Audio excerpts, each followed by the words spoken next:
Bible हमें Romeo 12 में सिखाती है कि हर व्यक्ति को दिया जाता है एक नाप परमेश्वर के विश्वास का। यदि आप पूरे अध्याय का अध्ययन करेंगे तो देखेंगे कि परमेश्वर हमसे हर एक को अपने विश्वास का एक माप देते हैं जीवन में वो करने के लिए जो उन्होंने हमसे कहा होता है, क्योंकि यीशु इसलिए नहीं मरे कि हमारा संघर्ष लगे, वो इसलिए नहीं मरे कि हमें अत्यधिक कठोर जीवन मिले और हम हर वक्त संघर्ष करते हुए और निराश रहें। वो विशेष तौर पर नहीं चाहते कि हम अपना मसीह जीवन सफल बनाने के लिए संघर्ष करें। आमीन। इसलिए उन्होंने हमें विश्वास दिया। मसीहियों के तौर पर हम विश्वास शब्द का बहुत इस्तेमाल करते हैं और मैं जानती हूं कि कई बार हमने विश्वास के बारे में बहुत अधिक सुना होता है कि जब मेरी तरह कोई कहता है मैं विश्वास के बारे में सिखाऊंगी, तब हमें वैसी प्रतिक्रिया नहीं मिलती जो ये कहने पर मिलती है कि आज मैं आपको अपनी भावनाओं पर नियंत्रण करना सिखाऊंगी। सभी ने सचमुच कहा पर मैं नहीं सोचती कि हम समझते हैं या शायद हमें फिर से सीखने और समझने की जरूरत है कि बच्चों जैसा साधारण मासूम विश्वास कितना महत्वपूर्ण होता है परमेश्वर के साथ इस चाल के लिए, और वो कितना महत्वपूर्ण है शांति के लिए, धर्म के लिए, आनंद के लिए। आपको हैरत होगी आपकी कितनी समस्याओं से पल हल हो जाती है जब आप परमेश्वर पर विश्वास करने का फैसला करेंगे। हर बात में हर व्यक्ति को विश्वास का एक नाप दिया जाता है, इसलिए ये कहने की कोशिश मत कीजिए काश मुझे विश्वास होता।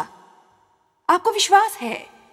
यदि आपको विश्वास न होता तो आप आज रात यहां नहीं होते, क्योंकि आपको विश्वास है कि यदि आप आएंगे मैं यहां होंगी। आपको विश्वास था जब आपने बाहर गाड़ी पार्क की थी कि जब आप यहां से निकलकर बाहर जाएंगे तब भी वो वहीं होंगे। आपको विश्वास था कि आपको एक सीट मिलेगी, बैठने की जगह मिलेगी। आपको विश्वास था कि आप इसका आनंद उठाएंगे और उससे कुछ ग्रहण करेंगे। हम दिन जितना विश्वास इस्तेमाल करते हैं वो हमें हैरान करता है, फिर भी हमें परमेश्वर पर विश्वास करने में कठिनाई होती है, जो बहुत रोचक बात है। हर बार आप एक कुर्सी पर बैठते हैं, आपको विश्वास होता है कि वो आपका भार सहन करेगी। देखिए, मैं ये नहीं कह रही हे प्रभु आशा करती हूँ कि यह कुर्सी अंदर न धंस जाए। नहीं, मैं यहां आई और कुर्सी पर बैठ गई। मैंने पहले उसे जांचा नहीं था, ये कुर्सी है। हम कुर्सियों पर बैठते हैं, इसलिए मैं आकर बैठ गई इस कुर्सी पर। मैं आ जाए तो मुझे विश्वास था कि यदि मैं अपना सामान इस मंच पर रखूंगी तो वो उसका वजन सहन कर लेगा। हम हर वक्त विश्वास द्वारा चलते हैं। अच्छा होगा कि आप हर बार ट्रैफिक में अपनी गाड़ी में जाए तो विश्वास से जाएं। हर बार जब आप अपने किशोर बच्चे को स्कूल भेजें, अच्छा होगा कि आप विश्वास करें। यानी हमारे पास विश्वास होता है। मैं पिछले कुछ महीनों से विश्वास पर फिर से अध्ययन कर रही हूं और मैं समझती हूँ कि कुछ ऐसे बुनियादी विषय होते हैं जिनका हमें अध्ययन करना आवश्यक होता है और हर समय करना होता है। पौलुस ने लोगों से कहा कि तुम कभी लोगों को वही बातें बार बार करते हुए थकते नहीं थे, क्योंकि इससे उनके विश्वास में फिर से उत्साह आता था, उनमें नया जोश भर जाता था। इसलिए यदि मैं मंच पर आकर यहां बैठे लोगों से यह पूछूं आप में से कितनों को उलझन है, तो हजारों नहीं कई सौ हाथ ऊपर उठ जाएंगे। इसलिए मैं आपसे केवल इतना कह सकती हूं कि यदि आप उलझे हैं तो आप विश्वास द्वारा नहीं जी रहे हैं, कम से कम उस विषय में नहीं जिसमें आपको उलझन है, क्योंकि जिस घड़ी आप परमेश्वर पर विश्वास करते हैं उलझन चली जाती है। क्योंकि जब आप परमेश्वर पर विश्वास करते हैं आपको आइंदा को समझने की कोशिश नहीं करनी होती, और जब आप सब समझने की कोशिश बंद कर देते हैं आपको उलझन नहीं होती।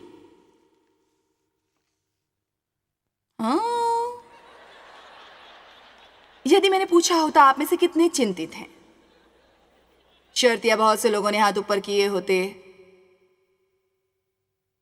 पर यदि हम चिंतित हैं तो ये बात तय है कि हम विश्वास में नहीं होते। इसका ये मतलब नहीं कि हमें परमेश्वर पर विश्वास नहीं है।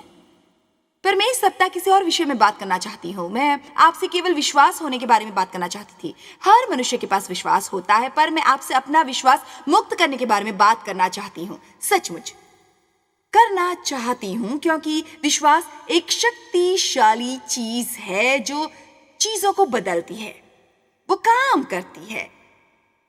केवल विश्वास ही वो चीज है जिसके द्वारा आप परमेश्वर के आराम में प्रवेश कर सकते हैं, जो सर्वाधिक महत्वपूर्ण स्थान है जहां हम हो सकते हैं, क्योंकि आपको कुछ समझने की कोशिश नहीं करनी पड़ती। आपको इन चीजों को बदलने की कोशिश नहीं करनी पड़ती जिन्हें बदलने की आप पहले ही लाखों बार कोशिश कर चुके हैं, और आप जितनी अधिक कोशिश करते हैं आप उतने ही निराश होते हैं। आखिरकार वो करते हैं। परमेश्वर, मैं इसके बारे में आप पर विश्वास करूंगा, और यदि आप इसे नहीं बदल सकते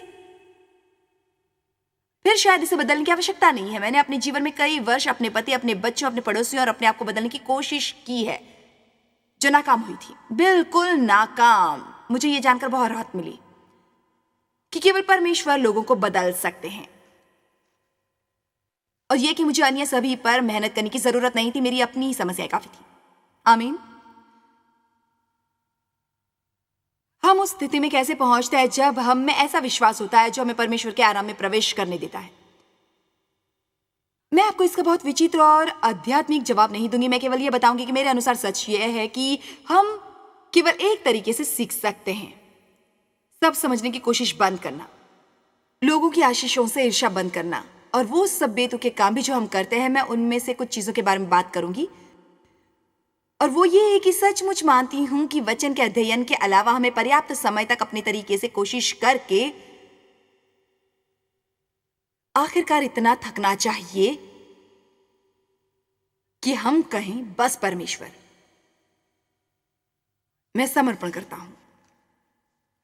इस सप्ताह हम समर्पण के बारे में बात करने वाले हैं। मैं समर्पण करती हूं। मैंने अंत में कहा, मैं कुछ कहूं परमेश्वर? आप जानते थे आपको क्या मिल रहा है जब आपने मुझे बुलाया, क्योंकि आप शुरुआत जानते थे, अंत जानते थे, और उसके बीच का सब जानते हैं। आप मेरी काबिलियतों के अलावा मेरी सभी कमजोरियों, सभी नुस्खों, सभी कीमियों को जानते हैं, और मैंने फैसला किया है कि मैं प्रतिदिन 25 बार अपने लिए क्षमा याचना बंद करूंगी और परमेश्वर से बस इतना कहूंगी, मैं आपको अपने में वो करने देने के लिए तैयार हूं जो जरूरी है, पर मैं अपना हर दिन स्वयं को बदलने की कोशिश में नहीं गुजारूंगी।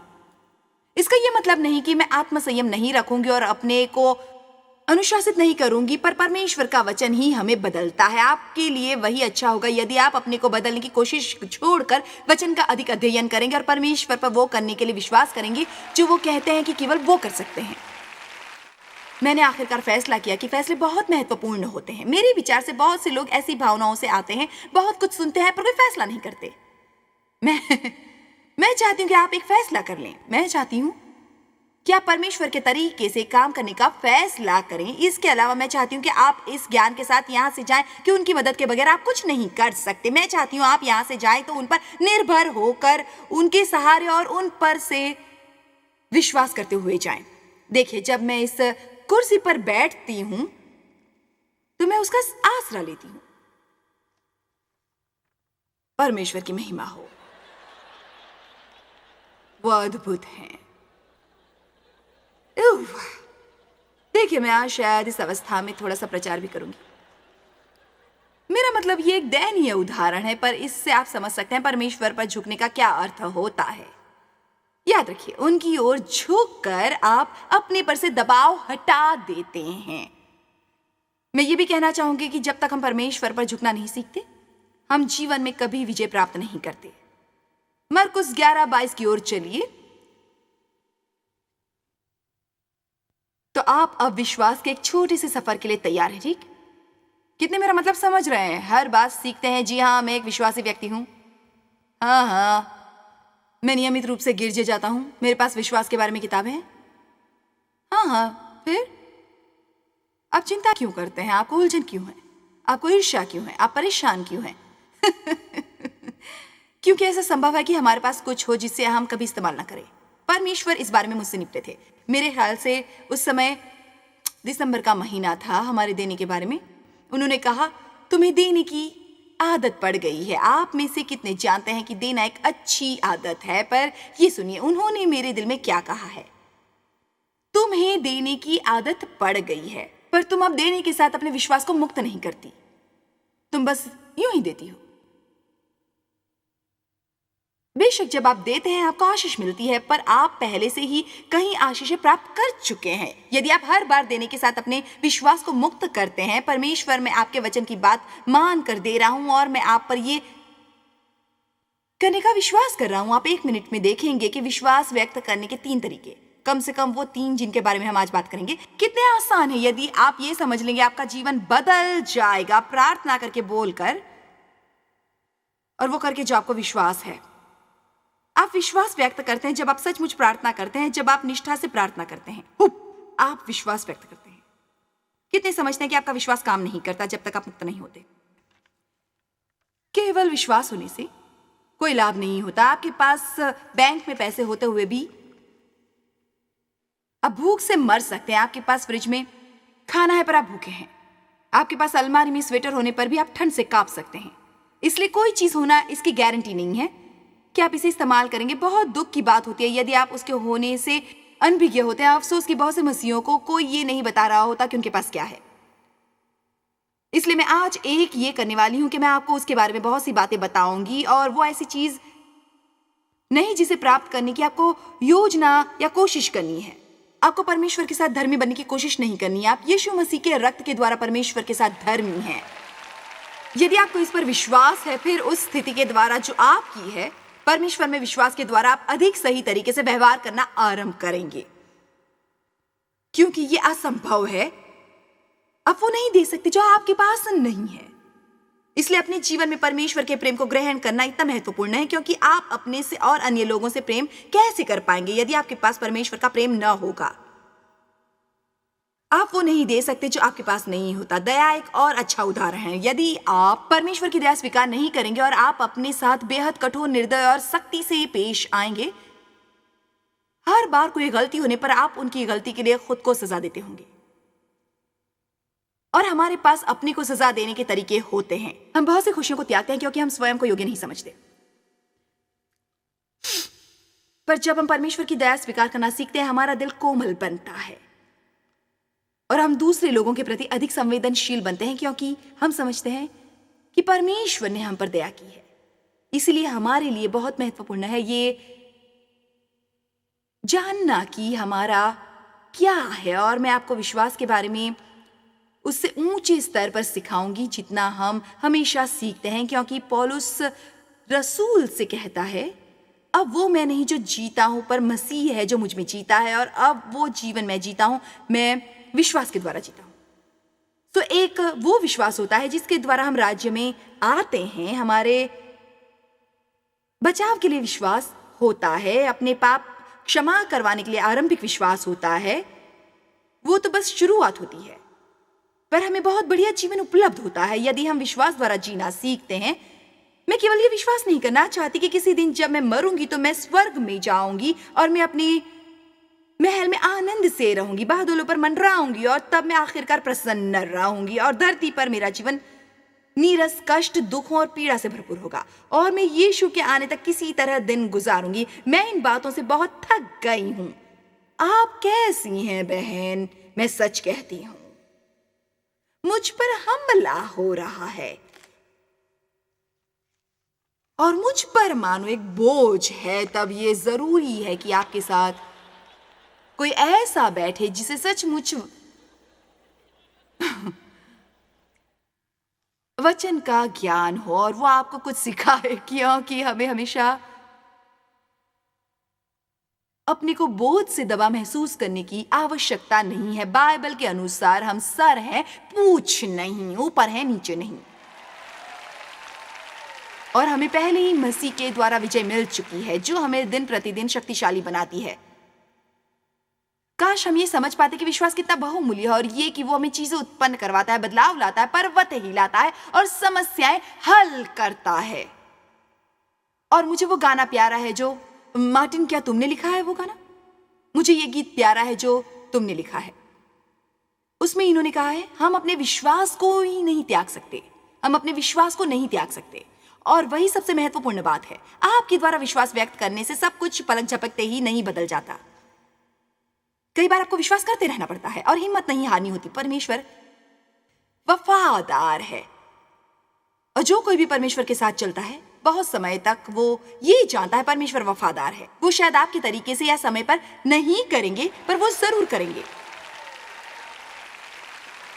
परमेश्वर हमें पार लाएंगे और यदि वो हमें किसी चीज से मुक्त नहीं करेंगे तो वो हमें शक्ति देंगे कि हम उससे गुजर सकें और गुजरते वक्त हमारे चेहरे पर मुस्कुराहट हो। हालेलुया।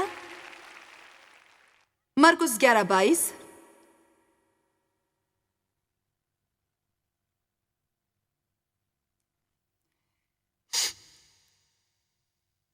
यीशु ने उसको उत्तर दिया कि परमेश्वर पर निरंतर विश्वास रखो।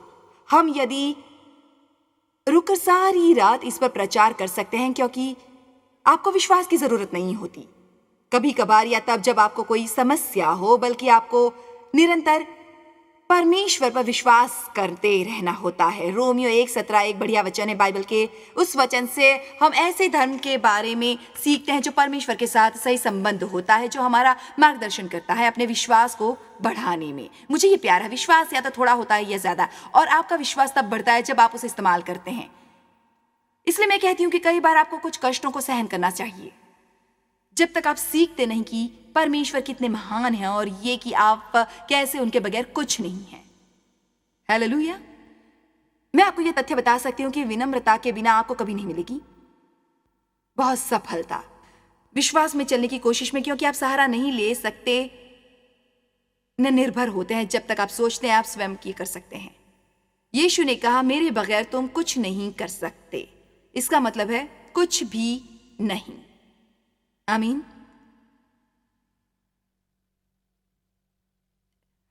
मैंने इस तरह की भीड़ का सामना किया है हजारों बार।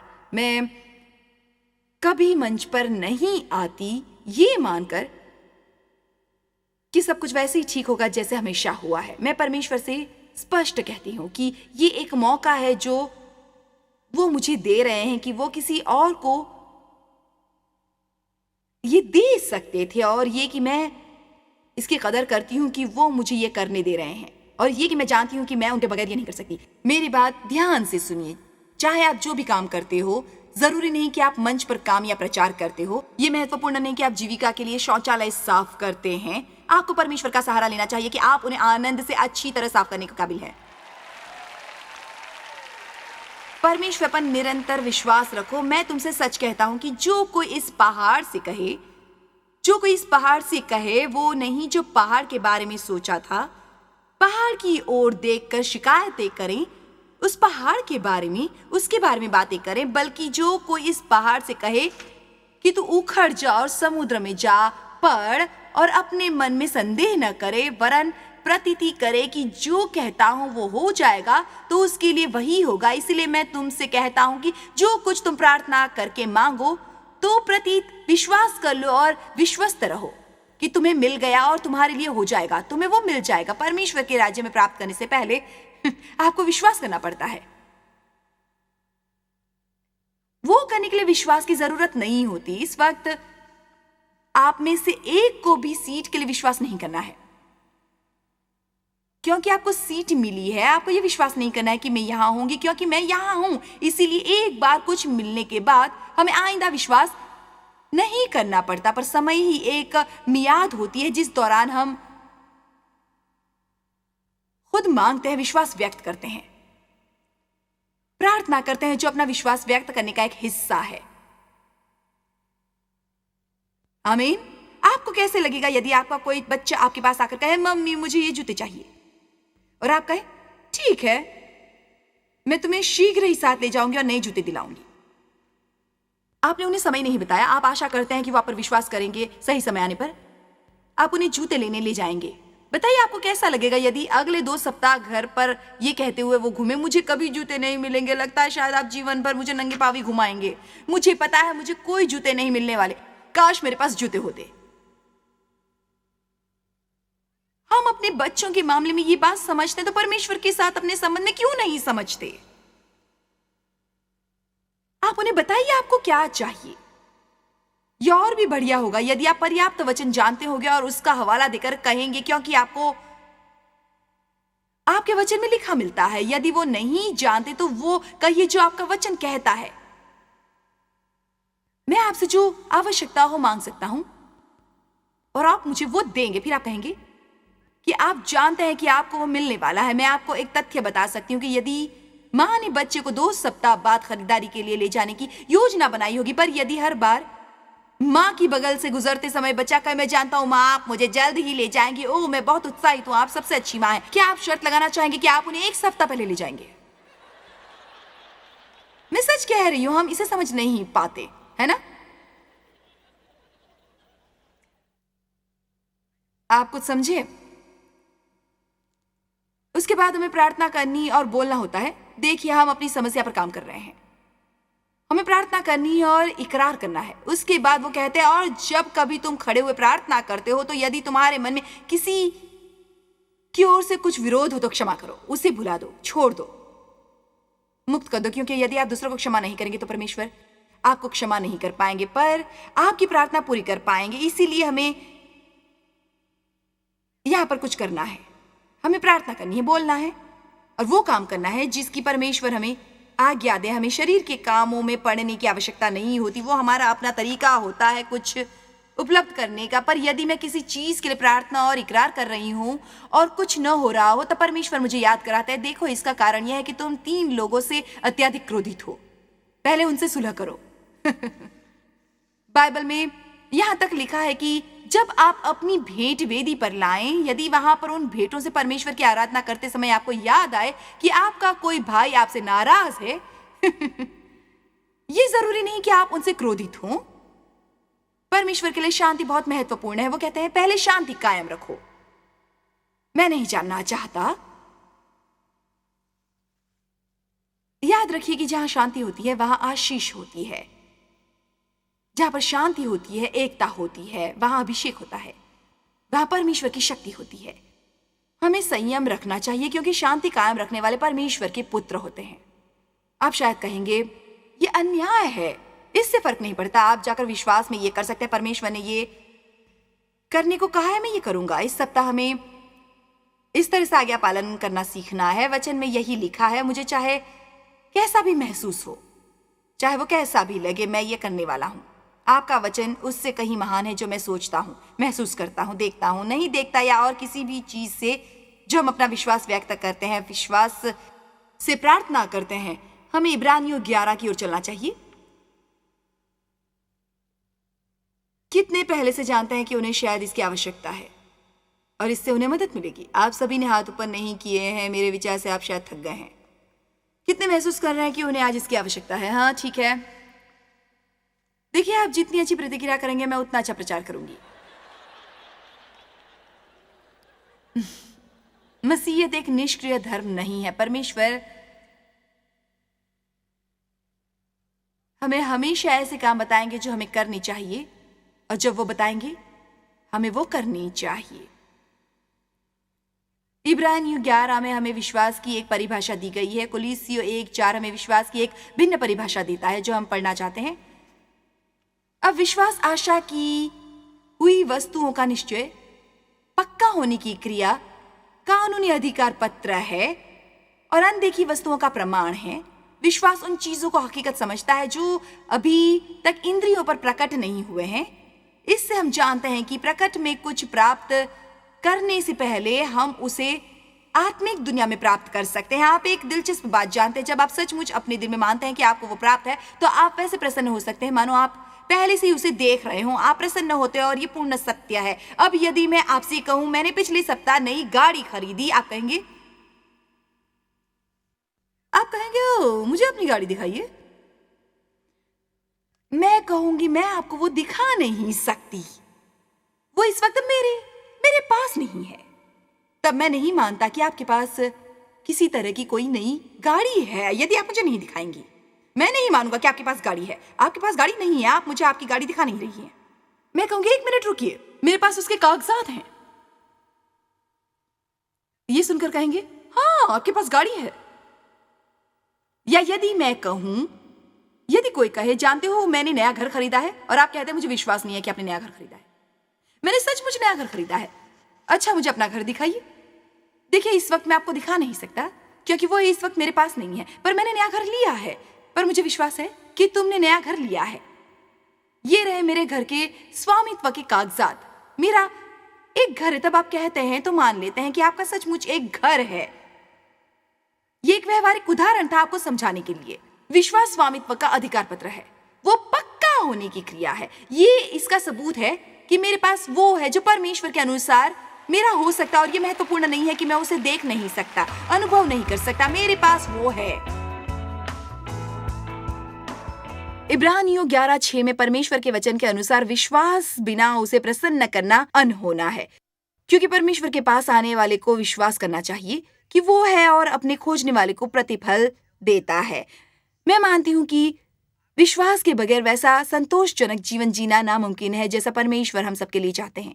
आज हमने आपसे इस बारे में विशेष बातें की हैं। आपको वैसे विश्वास की शक्ति से मुक्त करना है जो आपके अंदर है।